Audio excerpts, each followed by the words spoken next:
শোনো, তোমাকে বলছি, তোমাকেই বলছি। কি বলছি জানো? বলছি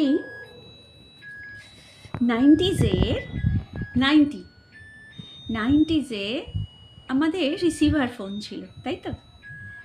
আমরা রিসিভার ফোন ব্যবহার করতাম, একটা ছোট্ট ডায়েরি রাখতাম পাশে, ভুলে যেতাম অনেক নাম্বার। তো আমরা কি জানতাম সেই সময় আমাদের হাতে এমন একটা ফোন আসবে, আমরা যখন তখন কথা বলতে পারবো? জানতাম না। আচ্ছা, তুমি কি তখন ভাবতে পারতে যে টর্চ ছাড়া অন্ধকারে তুমি কি করে চলবে? কোথাও বাইরে গেলে তোমাকে লাগে যে আগে টর্চ নিতে হতো,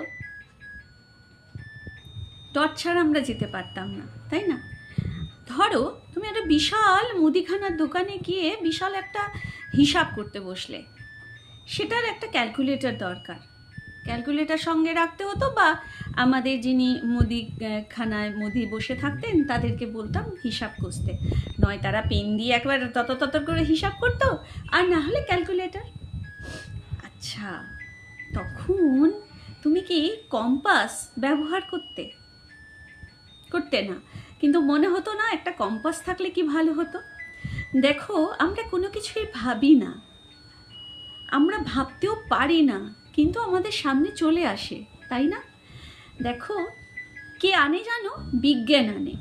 ঠিক, তুমি কি জানো এই যে তুমি এত মেডিকেল কম্পোজিশনের যত মেডিসিন খাচ্ছ, তোমার অর্গ্যানগুলো ড্যামেজ করছো, একটা দিন আসবে সেদিন একটা ক্যাপসিউল তোমাকে পুরো সুস্থ রাখবে। আর সেটা কার দয়ায়? সেই প্রকৃতি মায়ের দয়ায়। তুমি কি প্রকৃতি মায়ের দয়া পেতে চাও? তাহলে বাকিদের মতো তুমি আমার সঙ্গেও যোগাযোগ করো।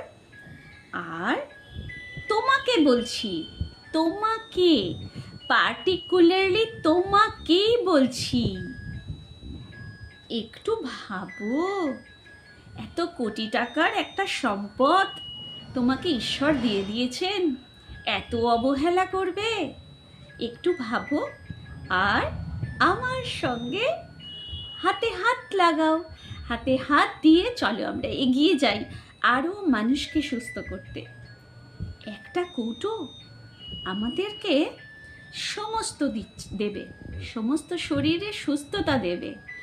আর তোমার হাতের মুঠোফোনটা তোমাকে টর্চ, ক্যামেরা, কম্পাস, ক্যালকুলেটর সব দিচ্ছে যেরকম, ঠিক সেই রকম।